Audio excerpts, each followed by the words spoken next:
what's up? Hello, Eddie. Good afternoon. Good. Why is afternoon? Good morning. Good morning.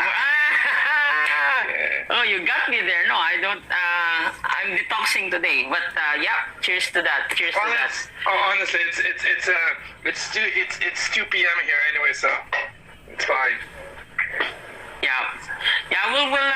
We'll wait 5 minutes for things to build up, but they'll be coming soon. Okay. Shout out to Kirill Krivich. I think he is your friend, Kirill Krivich. How are you?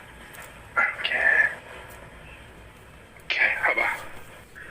Yeah. Set up a little bit. How's my audio? My audio's good. All good. Okay. How's my light? All good. Yes. Okay. So are you in the studio or you're at home? In my office. Okay. So wait, I would show you, but it's just a bit of mess. So. Yeah, no worries. So if I remember it correctly, you're in Ireland now, right? Yes, correct. Okay. All right. So hello, Martin Kennas. Martin Kennas B. Like a shout out to you. Yeah. Mogadam 43. Hello. Okay, so well, just for a summary. So I think, well, normally the session, since you were able to watch a few, right? So we'll try to be as brief as we can for an hour. And but Instagram, is pretty strict with the time, so we might get cut like maybe 59 minutes. Okay. So we reset it and do a wrap up. Okay, we're building up. Hi, Willie Haddock here, my Filipino friends from the bar industry. Willie Haddock, Giselle, Mick Stash is here with us. Shout out to you guys. What are you drinking, by the way? Coffee. Okay, nice. Coffee. Yeah. I have to behave myself, so. Is it gonna be a long? Well, was it a long day? What time did your day start?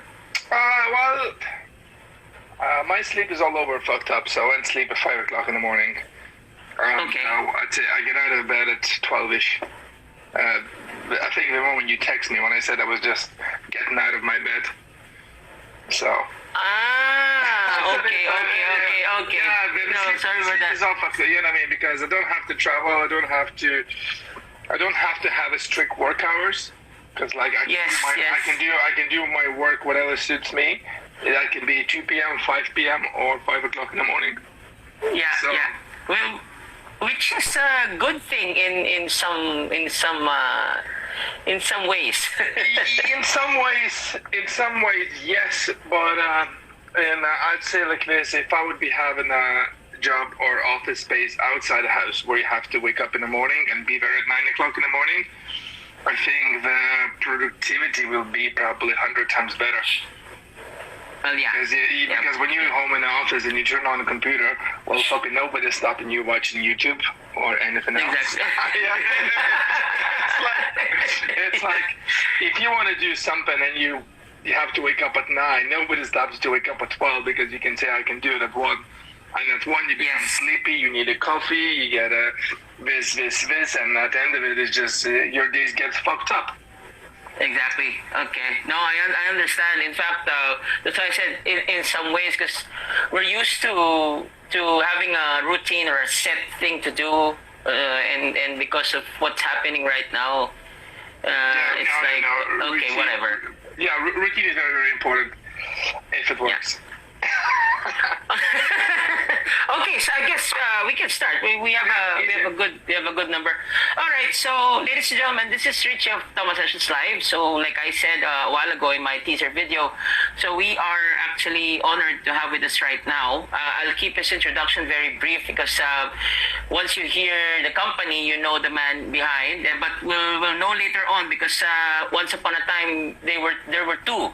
So now he's going on his platform named Cocktails for You. So ladies and gentlemen, without further ado, Eddie Rudzinskas. I hope I got that correct.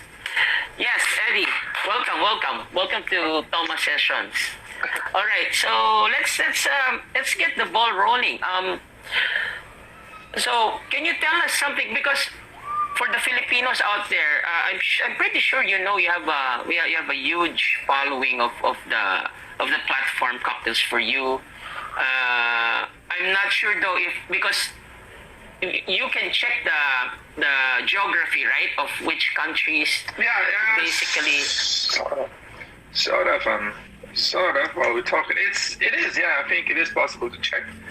While we're talking, while you're giving any questions, I can always have a look into it. If I No, it's okay because yeah, because I'm pretty sure, because in terms of social media in Southeast Asia, the Filipino, well, we are like into social media, whether it be Facebook, YouTube, Instagram. So, and of course, it's the videos that you put out there is our reference or our inspiration, and we take an idea and try to apply it in our bars. So let's start from the beginning. So what's your background? Can you tell us something about who Eddie is? Okay, so who that Eddie is? Well, I most of my life I worked as a bartender. So I started bar work in the age of 17. And of the age of 17, and I left my full-time bar work only 2 years ago. Full-time bar work only 2 years ago because that was unmanageable to manage Cocktails for You, to travel, and so that's only one reason why I left. But I still, when I travel and do big guest shifts and go behind the bar and meet the bartenders, so I might just miss my regular customers or something like that. But a part of that, I've been bartender. We compete in a lot of competitions, been in some competitions and European finals. That's where I met Danny in Martini Grand Prix Global Final. Okay. I've been Irish National Cocktail Champion. I represented Ireland in South Africa in the Global Championships, and I brought a silver medal for Ireland. So I did as a bartender. I did shitloads of competitions. So I'm all my life behind the bar. So Okay, so at 17 years old, so were you in the do you have a hospitality management background, or did you really start from the ropes? You worked. Well, when I finished school, I went to the college. And I started studying hotel management, and the chefing. Be chef and everything is basically was a hospitality package. Okay. So yeah. after when you finish, you get you're a qualified bartender, chef, and a lot of my friends went chefing, and I went to bartending because when I was 20, that was more sort of fun. You know what I mean? You don't look in the long term. You know what I mean? Yes. And yes. Also, the bartending career is not a sort of career. Well, I can't even say it's not a sort of work where you count as a career, or you think. Yes. You just get into the bar, you feel that vibe, and just follow it. It's like something like motorcycle or something like this. You know what I mean? Once you feel that you have it, you're just part of it. And no matter what they're gonna say, some people say find your life or you're gonna kill yourself. You don't care because you like it. There. But where are you from? Where are you based? Where were you born? Okay, so I was born originally in Lithuania, and for last 12 years I live in Ireland. I see. Last 12 years. Last 12 years living in Ireland, where's my home? Well, fucking last 3 years I've lived nowhere.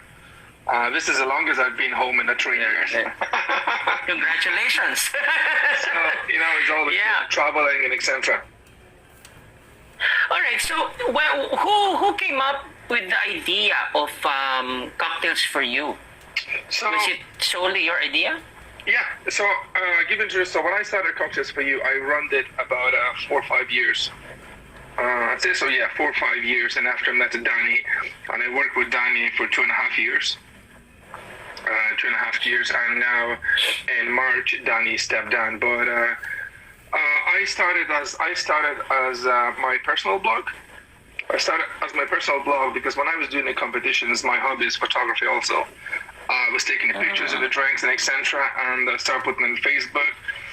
And well, I sort of wanted to have my personal page where I could put just the work, because Facebook that time 7 years ago, it's more like it wasn't that much public. It was more personal thing.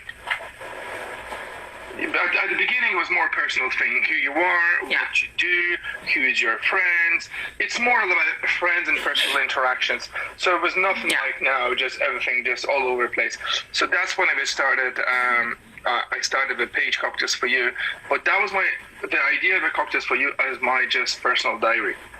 So this was just a place. If I take a cocktail picture and I post one picture a day of my cocktail, because at that time, I still says as a young bartender, was looking a lot for inspiration. And at that time, we didn't have any Facebook channels or any sort of big YouTube channels. Like I think the biggest my inspiration at that time was Jamie Boudreau for McCann. Yes, that was only one guy. Yeah, that thing was only one guy. He was actually doing something on YouTube and talking more about his spirits. Everything else was in the books. Everything else was in the books. So, and by posting all these things, it was all my personal stuff. The master classes, the competitions I enter, and I realized what not every week I could post a drink picture. Because it is hard when you work behind the bar 60 hours and etc. and you want to post something. Well, it's not always the case. And I think 3 years after, or 2 years after, when it was Cocktails for You, when it was 30, I think 5,000 followers or something, someone sent a message, can you post my cocktail picture? Or I said, fuck no. Why should I put my thing? I mean, it's my baby. Why should I post things? And the next thing, I haven't been posted in the Facebook in a week, 2 weeks, maybe 3 weeks, and I started realize that I needed content, but I don't have the time because I'm busy and I get sick of it. And I think post some bartenders picture and cocktail as an inspiration or something like that. The next day I got a message. Thank you very much. I appreciate it. Really, you helped me. Well, I said, I don't know how I help you because I only just posted your drink. You know what I mean?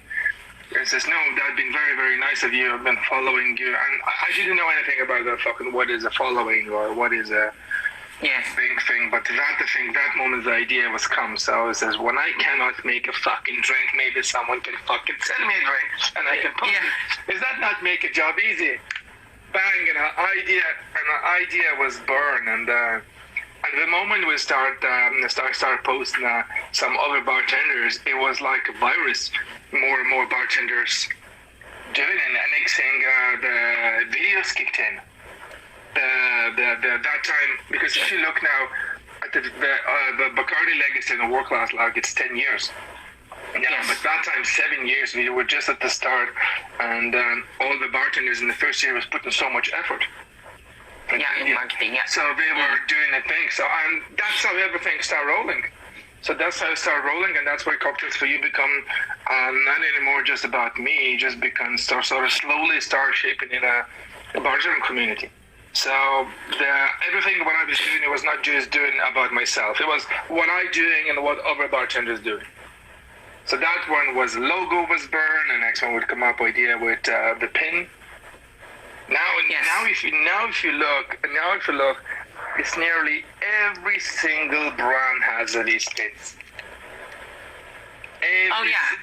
Every single brand has it now. Every brand, every bartender, everything. I started because, and I didn't do it as a marketing purpose or something like that, because the reason why I did a pin, when I represented Ireland in the World Cocktail Championships, well, it was IBA style competitions.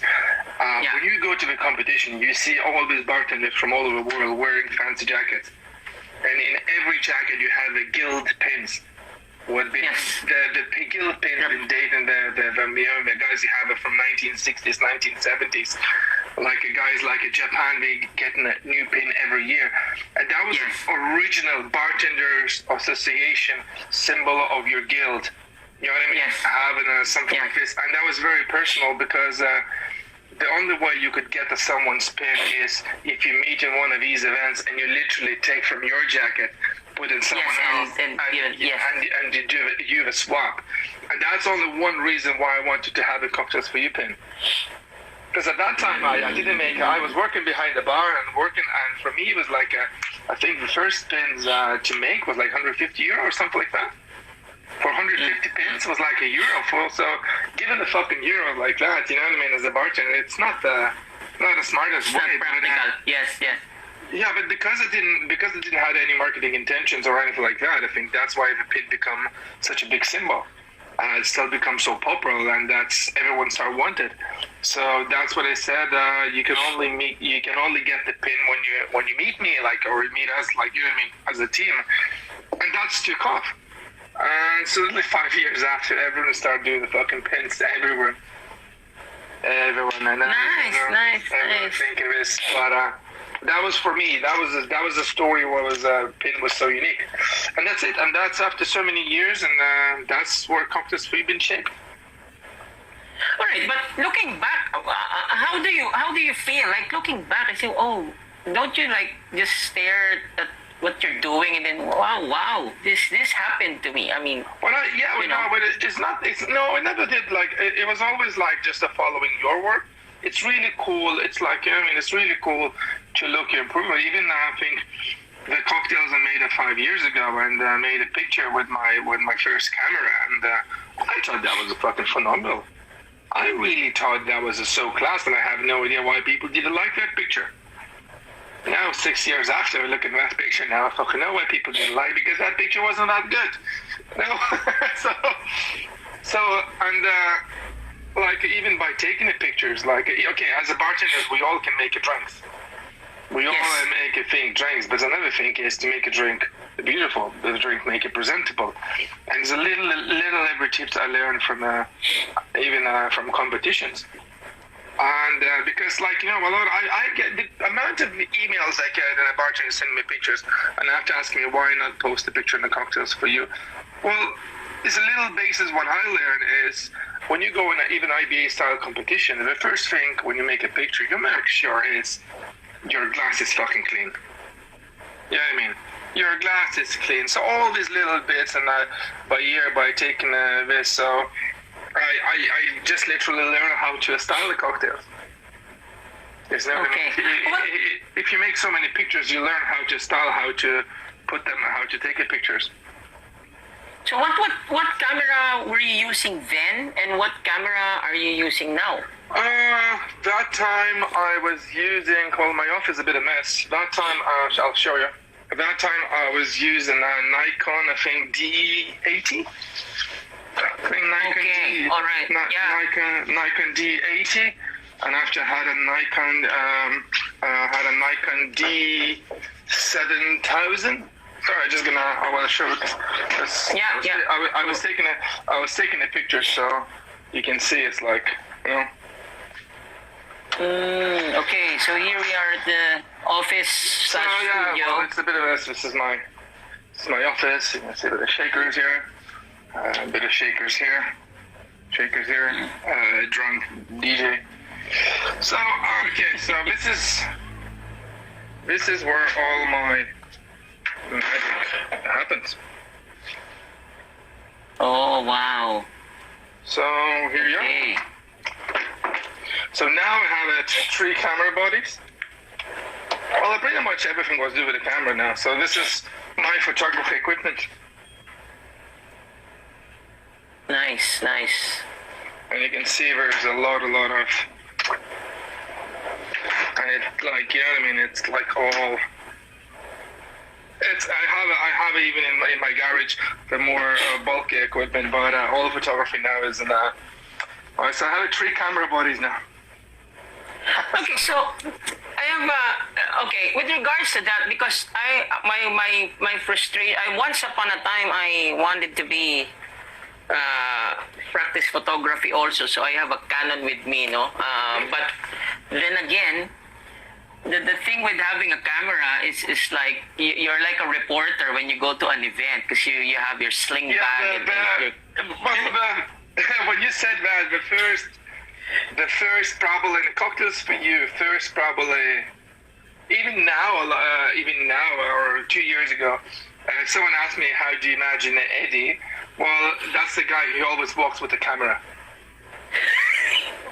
Always, doesn't matter. Even in New Orleans, I've been like, I had a Nikon D800E, the mirror camera, the one that used to be like a tank. You know what I mean?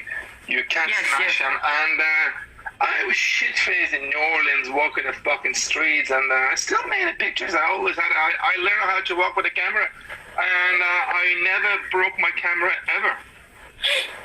That's what I'm talking about, because for me, if I go to New Orleans with the camera, it's either it's lost or it's broken. So well, props.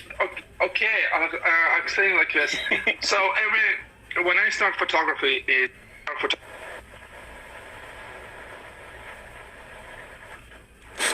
it's a very expensive hobby. Yes. Just give me 1 second.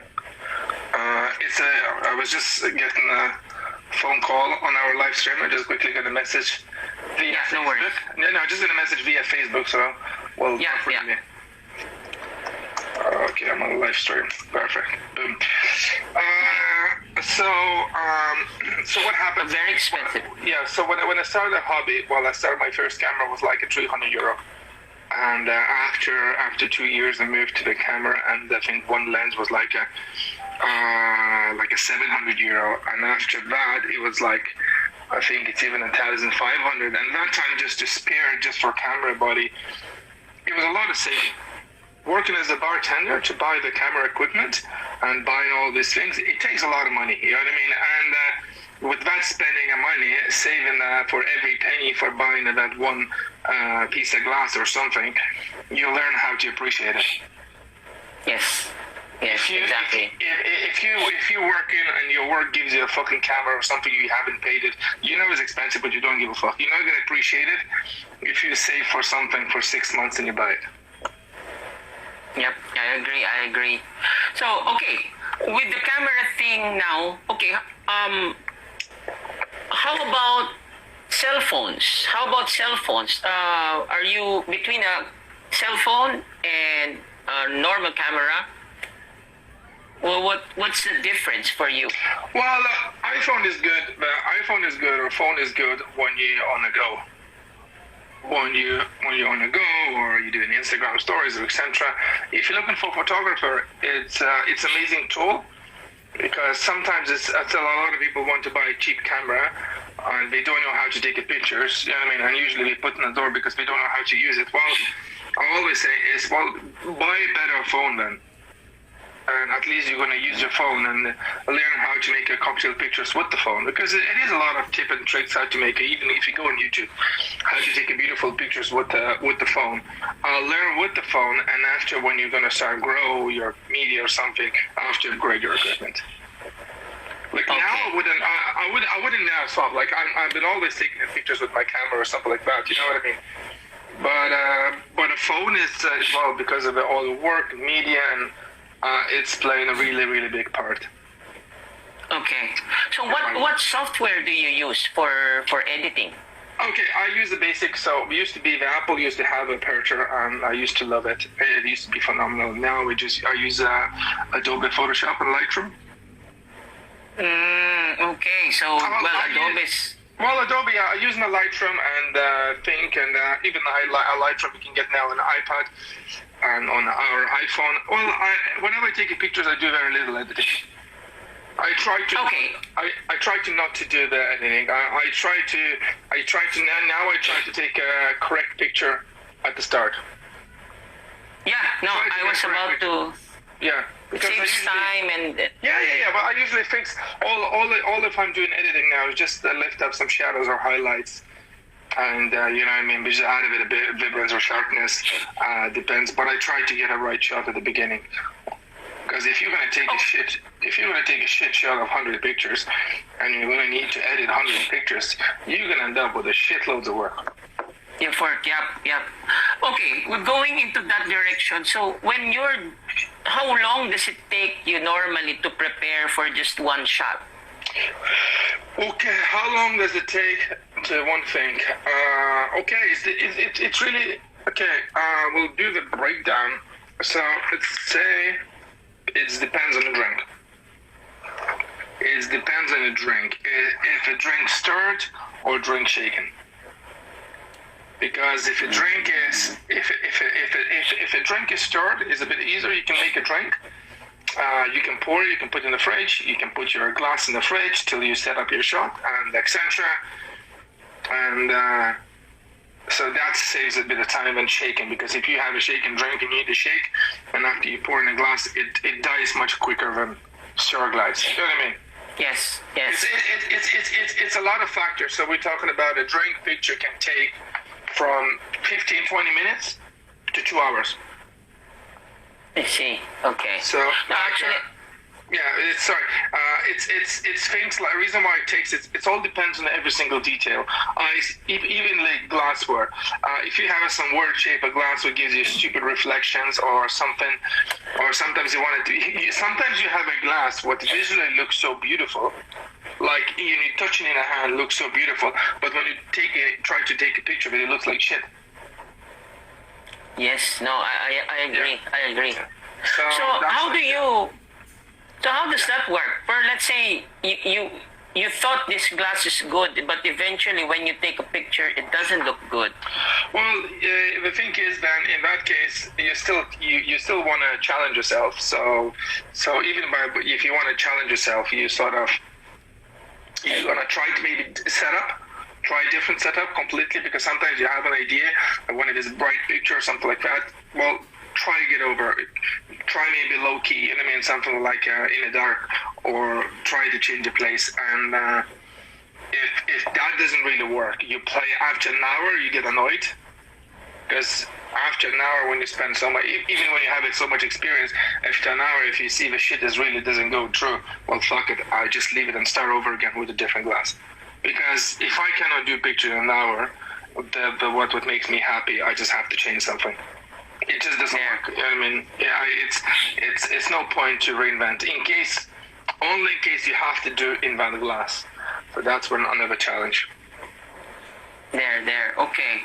So normally, what's your do you like shooting darkest? Okay, how would I say this? Normally, the thing with your photos is you have like a dark background. It's like because you want to highlight the object itself. It's all So depends. Yeah. Sorry, continue. No, I mean, is that do you like have this? You want cocktails for you to be identified with that kind of style? No. Or- If you go in my personal page, you see. If you go on my personal page, you see a lot of different colors in the drinks or something like that.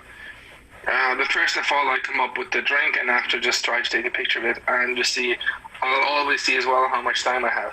Because sometimes for a darker thing, sometimes in the evening I might use LED lights, which takes their work so much quicker. You just have to make sure you have a right glass to get the right reflections. If you want a more clear images or something like that, you might use the studio lights. But with the studio lights, a bit of pain in the ass to set it up.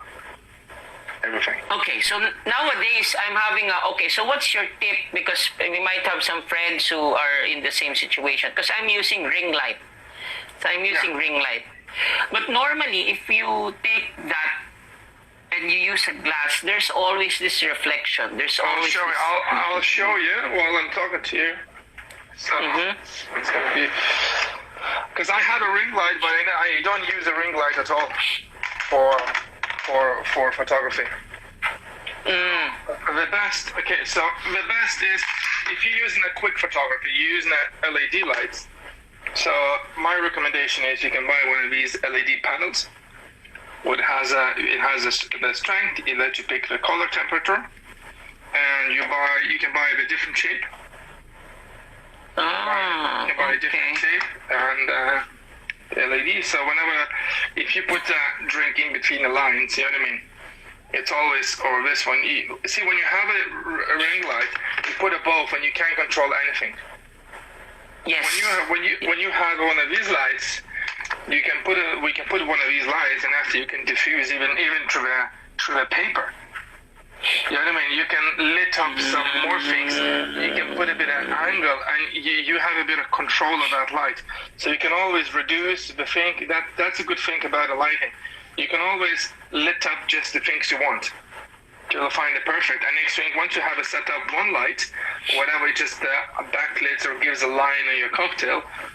Next thing you lit up another glass. You know what I mean? You try to lit up another end and see how does it work. And next thing you can have a third light. Yes. And that's it. You sort of play with the lights, and you have a more control it. Okay. What do you call that again? LED. It's just an LED panel, same as you have a ring light. Panel. You just buy LED panels, and you can buy. They're not expensive. Like even this one, like a LED panel, I think it's like about 25-30 euro for a panel. Okay. The battery. All right. The battery is more expensive. I'd say so. If you want that stronger battery. Yeah, no, but if that solves the problem of this reflection in the glass, then I will also consider that. Because normally I mean, even if I would see that reflection, there's nothing I can do. But sometimes I put the ring light on a farther place or a different angle, so sometimes it works, but it's a different feel still if the light is in front.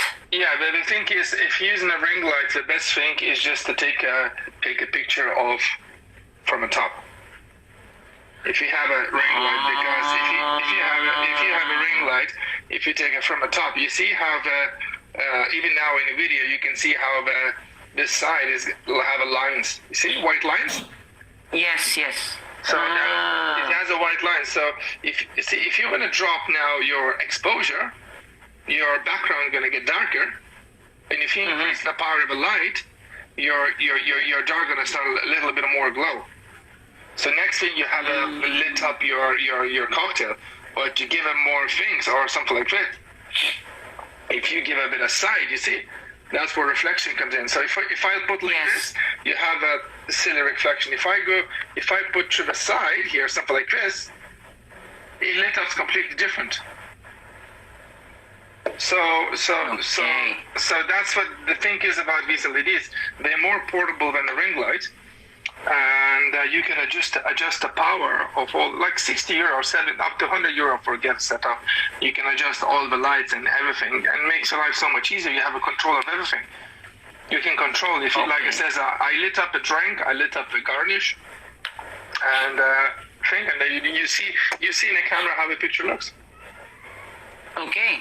All right, so let's by the way, let's just greet our guest again, guys. So welcome to Thomas Sessions. If you have questions, feel free to put it in the comment box. So welcome everyone. We have people from Hong Kong also.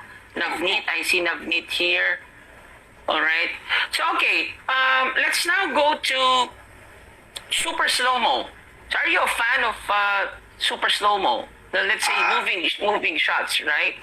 Yeah, it all depends, and it's always how it looks. I always say sometimes as we bartenders we look into so much details, and always say is whatever you do, try to make sure it looks cool. But if you're making a drink, make sure it looks tasty. And if the slow motion makes it fucking tasty, voila, you know what I mean? If your flashes or strobes or moving objects or your glasses flipping makes it look cool and makes something, well, that's the point of the video, you know what I mean? There is no point to make a video where only you liking it. You know what I mean? Or only you liking it. If you, Ricardo, good morning, so... See, even Ricardo knows it's 2:30 p.m. It's Eddie's morning. Well done. See? Yeah. Okay, so all right, so that's a very, very nice tip. Now let's go to the first cocktail. Let's go back to your career. So what was the first cocktail you made? You remember? Let's think. So let's think. The first, when I was, I think 17, 18, I was working in a nightclub. So let's think on all the Sex on the Beach style drinks. Okay. Well, I'll tell you like this. That time I was in Lithuania, and we used to have the juices like any type of juice you want. So how to make a delicious juice? So you just see a bit of banana juice, a bit of peach juice, you know what I mean? A bit of mango juice, yeah, that's already delicious juice. A bit of vodka, a bit of melon liqueur. Boom. Tall cocktail glass, straw, umbrella. It's delicious. So I said it's like this. The first cocktails I made, it was a delicious sex on the beach style cocktail. Okay. All right. No, well, during that time, that was a byword, the cocktail sex on the beach, right? Especially with this. I always thought it was just sweet. Okay, it was a sweet, but it was a nice, delicious drink, so people love it. Yes. And people Fruity, still yep. drink it. Vodka based, yep. Yeah. I mean, you don't see the 19, 20-year-old girls going in a nightclub and ordering fucking glass of Campari with ice. Exactly. No. Only a year or 2 years ago, all the drinks she had, it was orange juice or Coca-Cola or 7-Up. She can't go straight Yes. You know what I mean? From a childhood in the thing, you build up. You know what I mean? Do you Exactly. remember when the first time you tried beer? I tried first time beer. It was bitter. It was not nice. Yes. I puked. Why did I still drink beer? Because beer was a cool thing. Beer was alcohol. Man was drinking a beer, and if you're drinking a beer, you're an adult, even if you're 16. Yes. No, well, I thank my dad for that because he let me drink beer when I was 9 years old. So Wow. No, but he tried to trick me. So apparently it was bitter, but eventually I liked it. Okay, so were you able to be? Well, you said you worked as a bartender, right, for X number of years. But were you also into the management side of the ladder? Like were you a bar manager or bar supervisor? Yeah. I did all of that. And I literally went to all the ladder. Okay, all right. I went to all the ladder and the thing, but it's the hardest part I think of my career is was working with the young people. With the bar work, the part-timers or people who get into college, because for young work it's just a little extra amount of cash, and they don't want to learn too much into the detail. They just want to come in and do the 5 hours and that's it. And you can't blame them. That's it. Because it's one of the, especially in Ireland, you train the young ones. You try to train them, but after 3 months or 4 months, 6 months, they're gone. They leave. And that's it. It's always again. It depends. It depends. Sorry, what country, what bar. Yes. About your staff and everything. It's so different. Like I just talked from the Ireland point of view. Yep. Well, I was about to ask. Well, taking from that account, so how is Ireland bar scene now? I mean, are you guys open? Yeah, are you guys open already? Yeah. The bar scene is amazing. You can drink everything what you have in your home bar, because all the bars are closed. Okay. So still okay. Yeah, bars are closed for 5 months, but we have now open restaurants and the places who does food. So literally, if you want to have a drink, you want to have like a few pints or something like that, you just go in the places where do the food, and you have to buy food, and with the food you can drink. I think you have a roughly around, not too strict, depends on the place, but roughly have a 2-hour slot. Okay. All right. So pretty much same, almost worldwide. Yeah. It's not like I sit at the bar counter, but it's table service. And... Okay. So now let's go back to you being a bar manager. How do you describe yourself as a bar manager? Strict, funny, and hate lazy people. Okay, so being strict means you have some like major house rules. When you enter the bar, you want something, right? They always say the work is first and after fun.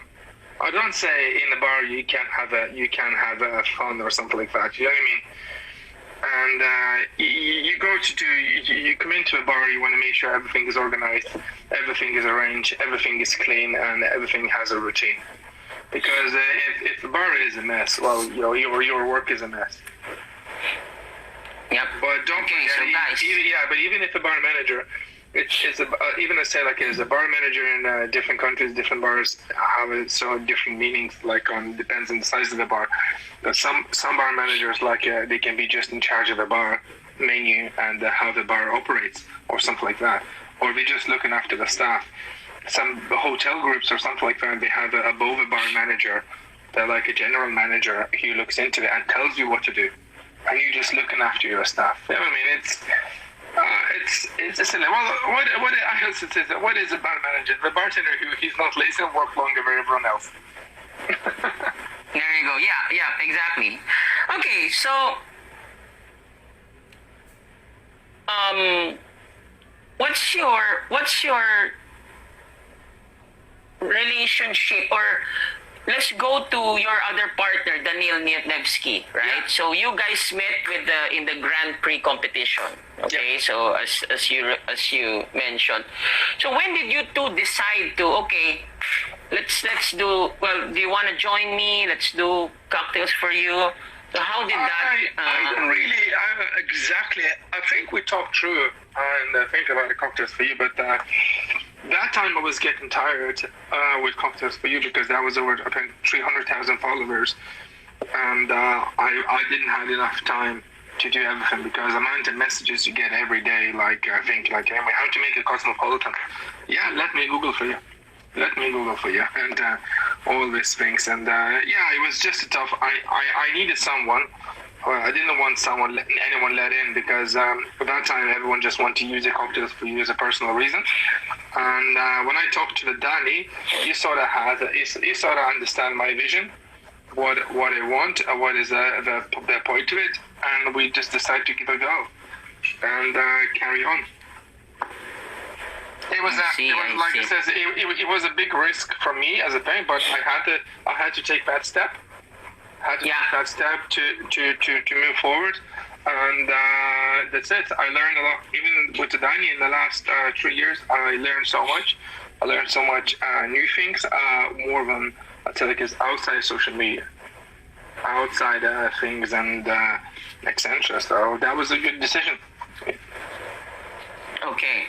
So, but like right now, so do you have a team? Do you have a team, a social media team that looks after the website, or is it all you now? I did had it for 3 months. I did had it for 3 months, but unfortunately that person had to go because I'm stupidly strict for my work. And I'm even Danny knows as well. I love the straight answers. I hate them most of all in my life. I hate the bullshit. I really hate the bullshit. If someone say like this, listen, I didn't do the work because I was fucking sleeping. You know what I mean? I was sleeping and I didn't do it. And I would say, well, okay, do it later. But yes. if you tell me you didn't do work, or you are working so much and you start to create a story to defend yourself, this is driving me nuts. This is absolutely driving me nuts. Well, if you didn't do, just tell me what to do. That wouldn't make me angry. But if you're going to lie about it, it just drives me banana. Yeah. And especially, it's very hard to work with me as well, because when someone tells me, this is what I do, this is how much time does it take, and well, even if I work with a person, know exactly every single thing inside out, how everything works. It's like when you work, if you work in so many years in the bar, you know how long does it take to pour the pint. You know what I mean? Yes. And you know, even if you're a beginner, how long does it take to pour the pint? You know what I mean? And even after 8-hour shift, the person said instead of 200 pints, they only pour 10 pints because top wasn't pouring right or something like that. You know what I mean? You know what I mean? Well, I always say like this, if you want to do work, you always do it. If not, you'll find the skills. Yep. Okay, but so, now that, given that situation, so with so much on your plate, do you have like what do you have your pocket calendar? Do you have like how do you keep in tab like all the things that you need Okay, to do? thanks to FAC, we have online scheduling programs. So you don't have to like a Facebook let you schedule up your content up to 6 months. Now Instagram, now you can have you can have an Instagram is some platforms you pay yearly fees. Well, they can let you to schedule up your work by time and thing and arrange your content. So that's mean instead of doing like X amount of jobs every day, you can sit a couple of days and pre-do your content and etc. maybe a month in advance or something like that. And next thing, on a regular basis, what you do, just check the comments and replying the messages and looking after the social media. Okay, wow, brilliant. So you let social media work for you. Yeah, that's Well, really you brilliant. sort of you have to manage it. So when you have to manage, so basically you start managing your social media, start managing your content. You start managing all the contacts, your messages. You have to define what is a message, what is a work-related stuff, and after that you have to create the content also. That's taking the pictures and doing the thing and organizing and all this extra thing. Okay, but so among the three platforms, Facebook, Instagram, and YouTube, which is your strongest? I'll tell you, Chris. Okay, the strongest I'll say will make the Instagram. Instagram. Well, Facebook now and Instagram is connected, so all the messaging all goes into the one. So that makes it easy. But I say like this now is let's say Instagram because it's probably the most active one. It's the most active one, and probably that's the most of them who needs to look into the attention, which requires more time to look into it. And YouTube is the weakest one because I don't really do YouTube. I upload the videos in it. I think it's 15,000 subscribers, but I'm not gonna lie to you. I have a time, but I didn't do it because I'm lazy. I know. You can upload a video. You do this. You can schedule up your time when to post on YouTube to make those algorithms. But well, it sounds easy if you only have to do YouTube. But after everything, when you've done, you just fucking want to upload and leave it. You know. So well, hopefully when I find another person or a media person who will be managing, well, I can put that in this task list to do all these things. I feel you. Now I'm doing things in reverse. I'm studying YouTube now because I've hit the partnership program. So it's not as easy as it sounds. You have 15,000, but you know I have less. But then again, the way the system works in YouTube is quite another chapter to be studied. They say if you're doing a YouTube and if you're doing something really interesting or something like that, it takes 5 years to do it. It takes 5 years to build it, and if you already know how everything works and already know how everything works, you might build up in 3 years. And if you already know equipment and you have the charm and you have all the over qualities, you have a knowledge and not only the content, you're probably going to build up something in a year or two, and after that, going to start growing. Yeah. When I say build up is build up when you build up not from zero. When you build up something was already calls your channel audience, not two people. What I'm talking about, you find already. Think what is your constant viewers. What every month or every week you post a video, have X amount of thousand views for certain amount. That's when you start really talking with your followers. That's when you start creating the followers and your followers sharing, and that's where you're slowly growing your network. I see. Okay, so guys, any questions for Eddie? Let's scroll down. Okay, shout out to Eliza David Sonza from Campari, Philippines. And then we have Randy Chitamaputra. I believe he is on your followers. Jao Alexander. Okay, somebody mentioned Ricardo Smith, Sex on the Beach. Okay, so I think he's your friend. He's one of your friend followers. Yeah. Ricardo is a really cool guy. He's one of the owners of Amazing Bar in Rome, Franny Frazioni. Nice. Hi. Shout out. Yeah, so that's the place where you can fucking swing the lights and have a madness. oh wow, I haven't really been around the bars in Rome, but hopefully soon. Okay, let's go to that. Can you name us, because you travel basically, right, for couples for you? Without naming any bars, but just the country, no? What's your top three? Top three countries. Yeah, in terms of the bar program, the bar, the cocktails itself. Okay, just completely like the bar focus, like a really okay. So let's go to, I'd say, number one. I'll tell like this. I don't want to put you on the spot, but just the country. I'm just giving you the professional way, way. I'd say let's do New York, London, and Kiev, Ukraine. And the reason I'm saying this because New York, you can see how good work and shit work can do very well. Because you can go, New York is, you can find amazing places, but you can find the shit places and we're still very busy and you don't know why. And this is a talent to understand how the fuck we do shit job, shit service, shit work, and we're still doing amazing. Yeah, people, yeah. And so New York is a good to see this once. And another thing is about New York, when you go into some places or some bars, you sometimes you see that old school true bartending. You don't need good fancy tools to do the job, because some of the guys they just do basic glassware, basic ingredient, just super basic.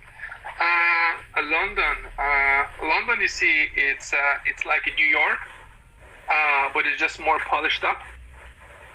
If it's a cocktail bar, if something, you'll see that probably more quality. And if it's there's not very little between shit cocktail bar or good bar. They have like a cocktail bar or pub or bar. You know what I mean? Yes. And the Kiev, I think it's at the moment is like a sponge. It's like a sponge where they see all the inspiration from around the world, from all over the world, New York, London, whatever thing, and they come up with their own concept, and the new places just keep open up. And you see how the young guys and new things and creating and opening new bars with the new concepts. Because the thing is, I was talking with a guy, they say before the quarantine, you have 30 new places, including the restaurants and bars, 30 new places open every month. Wow. Some places are closing down or something like that. But yes. But when you go to things, you see a lot of cool concepts, a lot of things. And I noticed in Kiev, people maybe the old bars not going to be busy, but people go in really cool bars and interesting bars. You know what I mean? So that's okay. All right. That's top three. Yeah, that's every single reason. So it's just like this. From Kiev perspective, it's like to see how the country is moving forward and how they come up with their own ideas and how to bring the reality. You know what I mean? Instead of bitching the community one, let's say London is just great to see all these bars, the top bars, and in New York to have is that experience. I think top three. Nice. This is from bar perspective. This is not of my none of my list from my favorite bars or something like that. This is just no perspective. Yes. Yeah, because not everyone has been to those three places, so we're pretty sure it's gonna be part of the bucket list to check out. No, okay. You mentioned that you've joined a lot of competitions back in the day, and you started. Okay, my first question there is, what made you have the drive? Because competition is not for everybody, especially a bartender. But how did you? Well, what motivated you to say, okay, I want to compete, I want to join this? Okay, so I live in a town of 6,000 people. I live in a town in 6,000 people, and there's nothing changes or something like that. And if you want to learn something, you always have to go in a big city. And if you learn something more about your work, you go into competitions and you see the competitors. I hate bartenders who hate the competitions and they didn't do the competitions. You know what I mean? If you hate competitions, you probably have a reason why.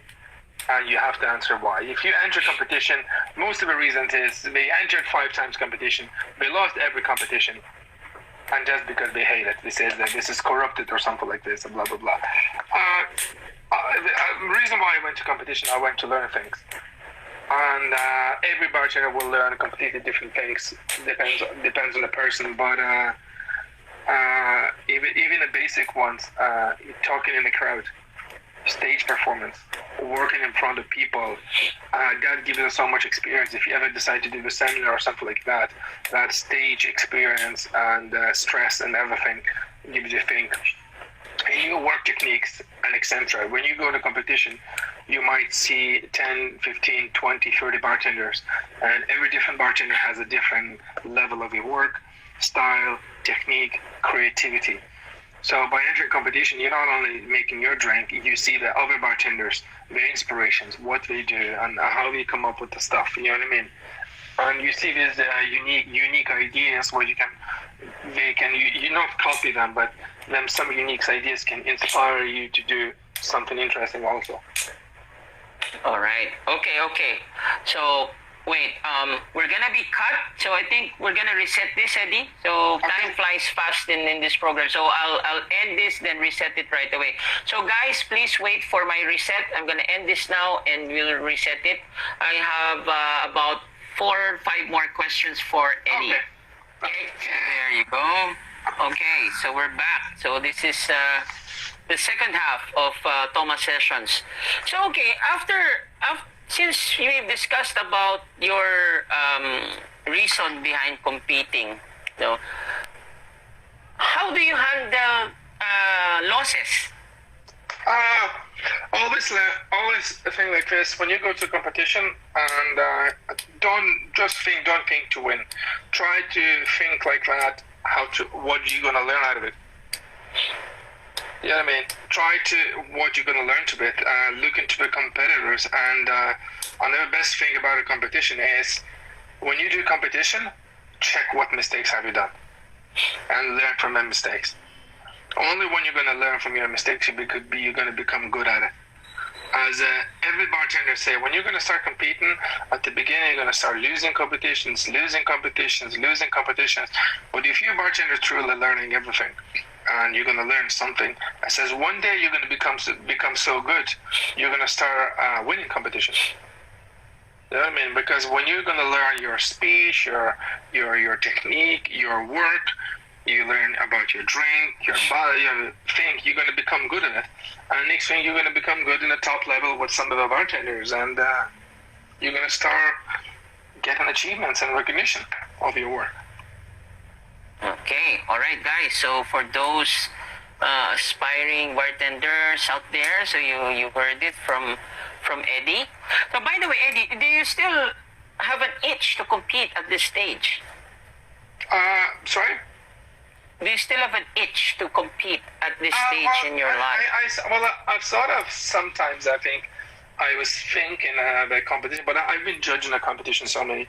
During the last 3 years, I judged global competitions, I did the European finals and etc.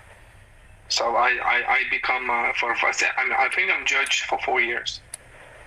From regional, from cities and different. I judge, like even I judge global finals, and I think so. It'll be very, very strange to go back compete.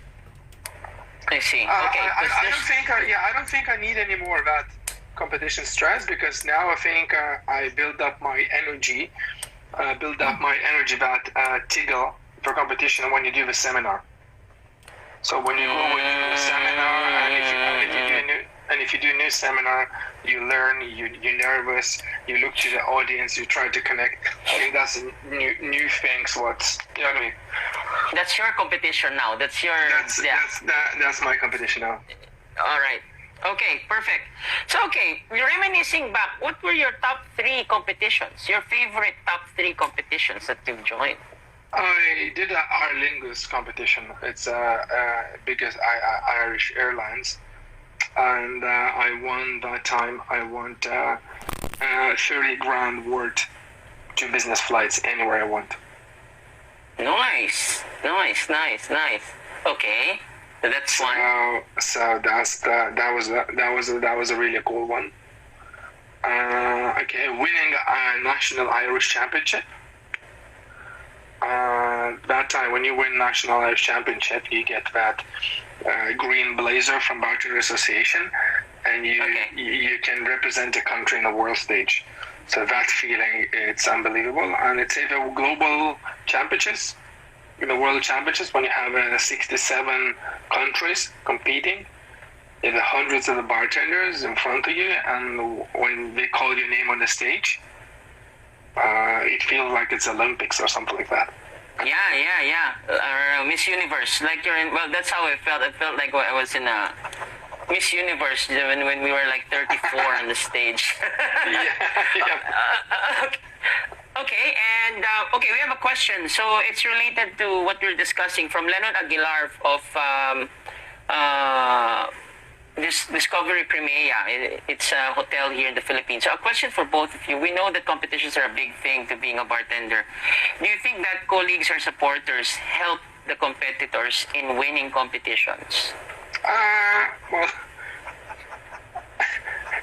it only helped to win one of these stupid fucking Instagram competitions by sending a message, fucking like my cocktail, this is driving me nuts. Well, okay, the colleagues and the supporters, yes, they do help win the competitions because it motivates you. It drives you. In case you don't need a motivation from your supporters or friends, so you don't give a fuck, you just learn it, that's fine. But that little motivation, it gives you kick, gives a good mood, you know what I mean? Gives a bit of more confidence to yourself. Yeah. Well, he was asking both of us, Lennon. Well, for me, it's how do you call it? A question for, we know that competitions are a big thing to being a bartender. Well, it's not really a big thing, but it's more of a personal thing. It depends, like what we were discussing a while ago with Ed and me. It depends on what are your objectives in joining competition. As what he said a while ago, it's not to win, but what will you learn from it, and if you make a mistake, how can you improve? What are the styles of your competitors? The competitions can be, depends where country where you live, can be your window to the new career path. Yes, exactly. Yes. So especially, if you want to work in a specific country, so competition is the door. Now, do you think that colleagues or supporters help? Okay, my answer to that, Lennon, is yes. Like what I agree with Eddie. It gives you a boost, but at the end of the day, it boils down to the bartender or the individual. Because sometimes, although it gives you a boost, there's such a thing as overboosting. Do you know what gave me boost when I was young? When I was young bartender, with my colleagues at work or friends, they didn't give a fuck about the competitions. They didn't care, and that was such a big boost because when they think, it's just another stupid thing, and when you win a national or competition and news media start writing and you win the prize like 30K business flights, the fuckers are so jealous, and that's the moment you realize, you see, bitch, that's what I did in my competitions. Oh my God! No, you are a class act. No, this is Eddie, guys. Cocktails for you. Okay, another. Brian Lovell, competitions are all about meeting like-minded people. For me, learning from each other and sharing. Yes. It's like Anonymous Alcoholic Club, except you drinking. Yes, exactly. No? Okay. Sorry, I know it's out of a topic, but when I talk anonymous alcoholic, I used to know a person who used to go anonymous alcoholic, and after every anonymous alcoholic session, he used to come into the pub. He was one of my customers to drink a pint. And I asked him, why the fuck you go to the anonymous alcoholic? Then you come here. Come here. It says, I go there, we do 3 sandwiches and a tea, and there's a lot of stupid, funny stories to listen. Oh, that sounds like a plan, you know. Okay, It wasn't working out. yeah. So, okay, with that regard, what's your take on mental health for bartenders? What's my take on the mental health? Yeah. Fucking, you know what I mean? Whatever you do, don't break down or don't burn out.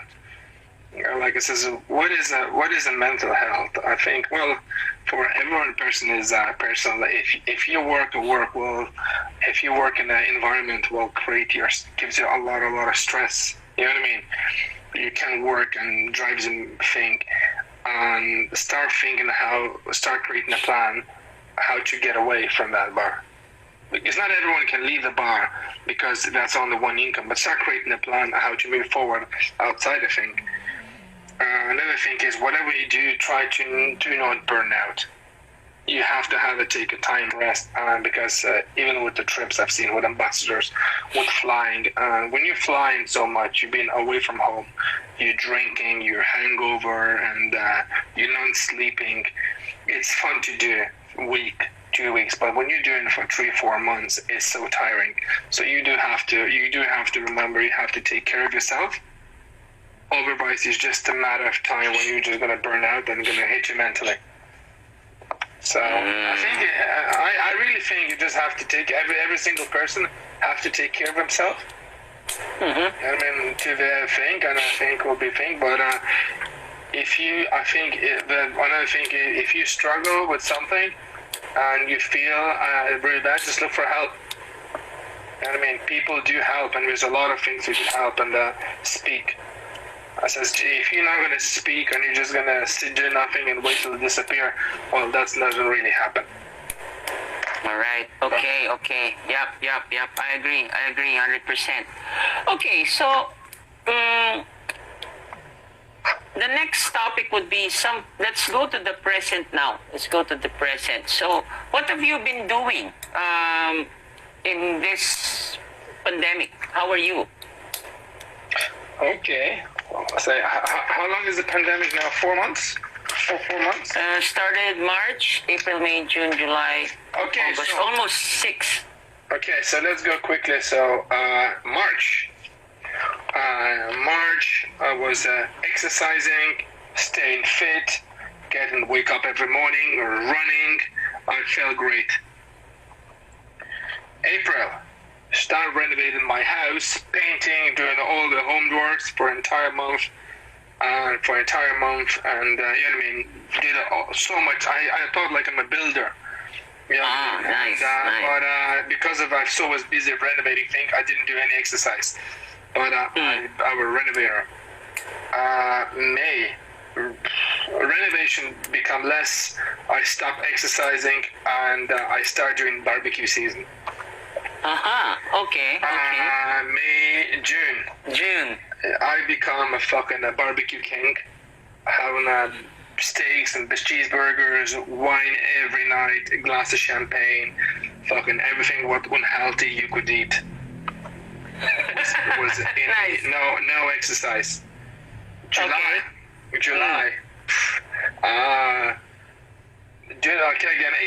All of his works are still doing a bit of work. July, renovations is over. Full in barbecue, full in unhealthy food, and full in drinking wine or pints. August, burnout. Burnout. 9 kilos up since March. 9 kilos up since March. Did a blood test. Cholesterol is over the fucking roof. The doctor said you have to quit eating what you eat, go on a There you diet, go. and exercise normally, or you're gonna go for a tablet for the rest of your life. Oh shit. Okay. So it's September. Learning new habits to eat, back to the routine what I had in March, and start feeling healthy, happy, and in 2 weeks lost 5 kilos. Oh, cool. Now that's how it is. If with eating right, you. And if you would ask me what it is, and you see one second, I'm drawing this one. So March, sort of April thing. See how I draw the super thing. So this is my March, all the months. Yeah. What I did. Yeah. And you see it's all going around. So what I'm trying to say, this is a fucking circle. I can tell you, I'm gonna stay healthy. I'm gonna still fit. I'm gonna drop maybe another 6 kilos. Next thing, I'm gonna find another hobby. And next thing, I'm gonna hit the steak. And after I'm gonna hit the burgers, I have to hit the wine. And next thing in January, my cholesterol probably gonna go up. I'm gonna go up again. fat, and after gonna go to detox in Thailand. Oh yeah, with Ian Bell. Are you doing that with Ian? Okay. Yeah, so it's for me, it's a fucking circle. No, I feel you. Even me, I hit that. I think I'm at the barbecue stage now. I'm at the barbecue and the burger stage now. But that's how it is, no? Okay, so given that present situation, do you have any how do you see this thing, especially in let's start with your place in Ireland. Yeah. How is this gonna move forward till like December? Well, how does it look like? I'm not thinking to traveling. Am I gonna go one trip? I'm planning to go, I think, one trip to Moscow. But after that, I'm not gonna do probably any more trips. I'm gonna just do Red Cross for all my trips. And I'm trying to refocus it's like this. When you don't know what's gonna happen, you wait until something's gonna happen. You know what I mean? Yeah. That's what usually. If you're not traveling, you wait until you're gonna back traveling. So I'm putting a cross till next year. Let's say maybe January, February. I'm putting a cross with no travel, and that's mean then till January I have a time of a gap where I know I'm not going to be traveling. So I'm trying to restructuring what I'm going to do to that gap. So I'm trying to arrange in my work what I want to do, how I'm going to stay with it, and what do I want to achieve.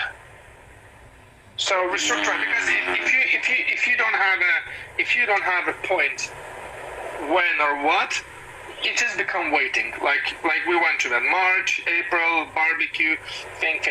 Now I understand now. This is not going to over soon, so I just have to stop it, put the time frame, and start working on a project or work till I set it up to myself. Target. There.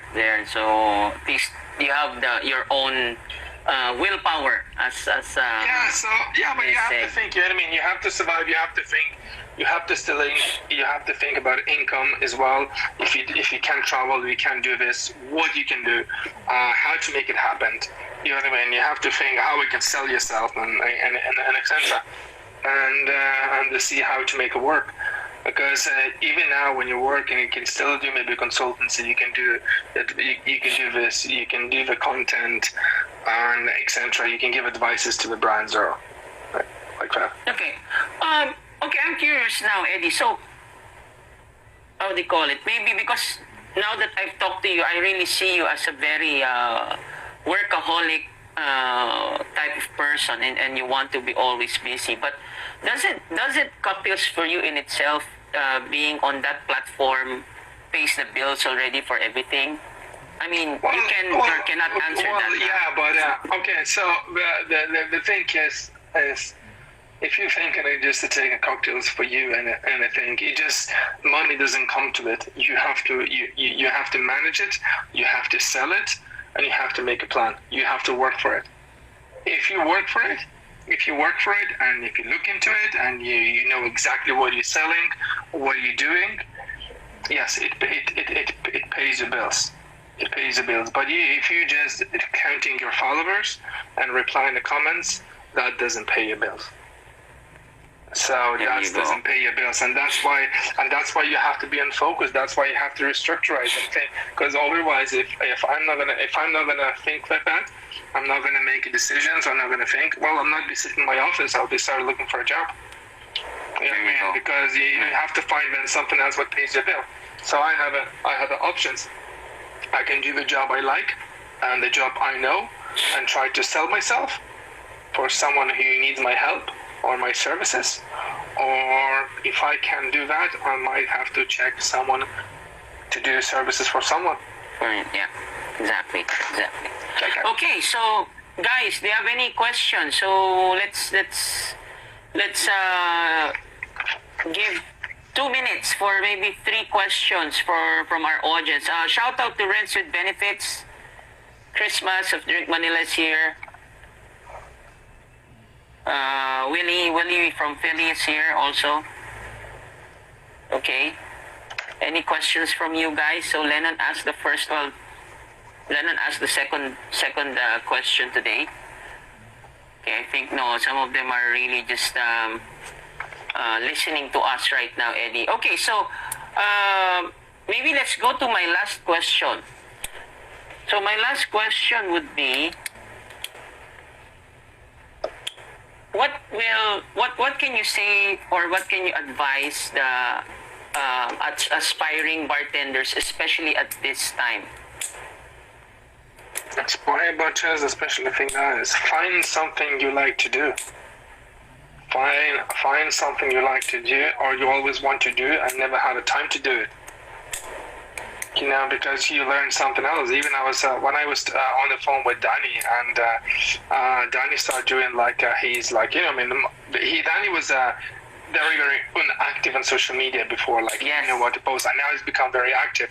Yes, And yes. because he put his own personality and doing all of his work and creating the videos and menu reviews or something like that. So that's for him was a challenge like that. And now he went to the Moscow Bar Show, and he had to recover himself when he was away to get content ready. You know what I mean? So that's Yes. learning. So you find something you wanted to do, you're learning, and next thing, trying to see how you can keep up your work. It's like, Yep. you know what I mean? It's like when you're doing when I do cocktails for you, cocktail pictures at home every week, I can do that cocktail pictures. It's fine. It's not really challenging. But when you're on the road and you travel and you still have to create the content, that's where the challenge kicks in. That's when you have to, you know what I mean? Get over yourself and learn something. So find something you wanted always to do, and you're being lazy or something like that, and that's it. And if you don't want anything to do, just get the time for yourself. Get maybe some 7 or 8 seasons of fucking Sopranos or Friends and watch the episodes. Kill your brain into TV. It's not a bad time. It's not a bad time, even if you watch TV, because when all the shit is going to be over, and you're going to back to routine. You're going to back to routine, and you're not going to have a time to do whatever you want to do now. If you want to watch Exactly. movies, you can go fucking watch movies. Go watch episodes. You want to learn something, you want to utilize the time, utilize it. You want to go barbecue, you want to learn cook, you want to try new recipes, fucking do it now. Now you have a time to do it, because if you're not going to do it now, and you're going to do nothing, and you're going to cry, or life is a bitch, with quarantine or something like that, well, when the quarantine is going to be over, you're still going to be moaning about the same thing. There you go. No, makes pretty So yes, pretty darn sense. Okay, so I think that's it. We're not gonna. Well, I wanted to do the fast talk, but no, I won't keep you anymore. It's you need to rest. I know that. Keep it a irregular day for you, my friend. So, yeah. On behalf of the Philippines and our bartending community, we'd like to thank you, Eddie, for gracing our show. I think that's it. We learned a lot from you. super cool. Well, yeah, man, it's great talking to you. I mean, once upon a time, I think we bumped into each other during the balls competition. I think I was one of those people who sent you messages in about the voting shit, man. Well, it's just that was my first social media competition, so I was Listen, like, fuck it. well, fucking, at least that was 6 years ago, because we learned something. Yeah, exactly. So Well, now people doing the Instagram competitions, and I said, what do we win? I says, the thing you can win the spam of the year title. How many? Well, all this is spam. I mean, how many friends you have to spam to win competition? and all this, like, is imagine you have this is a simple formula about this competition to bartenders. So we found the page. We give it example. Find a page with 50,000 followers, Instagram page, and they want to become the winner of the week of the cocktail to be published on that page, right? Yeah. Mm-hmm. So on average of that page, they're going to post the cocktail. They're probably going to have 600, 700 likes on the picture. Out of the 600 or 500 likes, they're just going to like your cocktail. Out of this 600 people, probably maybe 20 people gonna go link on your, or maybe 50 people gonna go check your profile, and maybe 5 people gonna follow you, right? Yes. So you get exposure, your drink's gonna get exposure, and you're gonna get 5 new followers, correct? Yeah. So 5 new followers for yourself. To win that competition, you probably send the messages to vote for you for 100 friends. You ask once. You ask second time when you're in the final, and after you ask third time when you blah blah blah blah blah blah. So congratulations, you won. You won 5 new followers and lost 100 fucking friends who don't care about you anymore because you piss them off. Yeah, because you're the spammer of the year. Yes, you're yes, the spammer of the year. Nobody wants to do anything with you. Listen, you do your shit, and that's it. And I always say that's what. If you're asking your friends to do something, ask them something was really cool. When you had a bowls competition or something like that, because it was such an online big competition, if you get into the final, you would have had opportunity to travel to Amsterdam. Amsterdam, yes. Online, and it was a prizes. It was because it was a prizes for bar. I did a bar management course in a bowl. It was something you could actually win. It was something like you got a value out of it. You know what I mean? You sort of, you can reuse it. And once you get, at least it was something, at least if you spam it, your friend brought you to Amsterdam, or your friend, your, like we talk about colleagues or supporters, they give you a bar management course where you can use it. And what this fucking Instagram channels gave you? Spam of the year title. Congratulations, you won it. You're amazing, man. I mean, I like your point of view on things. It's really a different. Well, it's like a, how do you call it? It's like a breath of fresh air, something unexpected, but it makes pretty good sense. And I agree. In fact, okay, for that competition, I won a course, but I didn't have the plane ticket and the visa for it. So so I actually missed it. But that's okay. I mean, I still won. At least, at least you had a feeling. You had you had some. Yeah, because I remember I had it. Yeah, but I have to get a hotel. I have to get a flight. Yeah. And I have to have a food, and that was like a 3 days course, and that shit costs money, especially when you go to. I know. Yeah, exactly. And the thing, well, maybe is that in that place was maybe let down in the balls. If they give you a course, they might hopefully they could at least buy your flight or something. You know what I mean? Yes. Make it more accessible, or make it online course, or you can do it online. That was maybe the downside, but that was a one competition. They did it, and hopefully, if any other brands will do, they would maybe listen or ask the previous competitors for advice or something like that, how to do that. Yeah. I mean, now, especially now, we learn during Corona, you can learn so much shit online. Yes, exactly. All right, so I think that's it. Thank you very much, Eddie. I won't keep you. You have a full day ahead, and I'll keep in touch definitely. And of course, so will us in the Philippines. Please keep us posted on what's going on for Cocktails for You. And with that, thank you very much again. Oh, by the way, I'm gonna teach you 3 words for that we say when we say cheers. No, it's tagay hanggang mamatay. I don't trust you. Oh. People listen. People no, wait. me up I've been traveling Tagay? around. I've been traveling so much around the world, and people tell me these words. Dude, I've discussed that on my previous show. It means drink till we die. That tagay hanggang mamatay. Okay. Yes. Yeah. I'm gonna check. Is there any online anonymous alcoholic? The online session no. where we can send the sandwiches. It's directly translated to drink till we die, but it's like a mantra for being a bartender. It's like it's the last until your last breath. So tell me, how do you say it? Tagay, tagay, yes. Tagay, Hanggang, tagay, hanggang, okay, hanggang, yes. yeah, Then the third word, mamatay, mamatay. yes. Tagay hanggang mamatay. Okay, taga hanggang mamatay. There, one more time. So taga hanggang mamatay. Yeah, nice. Thank you very much, Eddie. Tagay hanggang mamatay. For me, it sounds like, hey Taga, let's go hang out and drink some Mai Tais. There you go. That's exactly it. Oh, by the way, have you ever wished? Last question. Have you ever fancied going to the Philippines? Are you curious of the Philippines? Well, I never been to Philippines yet. I definitely would be cool thing or something in a future, and hopefully brands or bars will be interested to see me and maybe do some talk.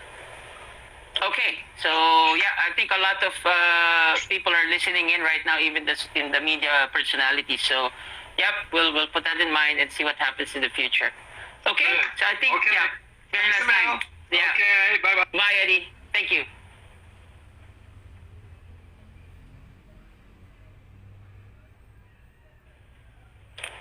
Okay, guys, so that was it. It was a very insightful interview with Eddie of Cactus for You. So with that, thank you very much, guys, for tuning in. You can view the replay here on IG, and we'll post it next week in YouTube. Our YouTube channel is Toma Sessions. And next week, see you next week for another exciting episode. So just to give you a sneak peek, we're gonna go to the other spectrum of bartending, which is the flair side of bartending. Okay? So with that, guys, again, this is Richie of Toma Sessions. Good night. Tagay hanggang mamatay.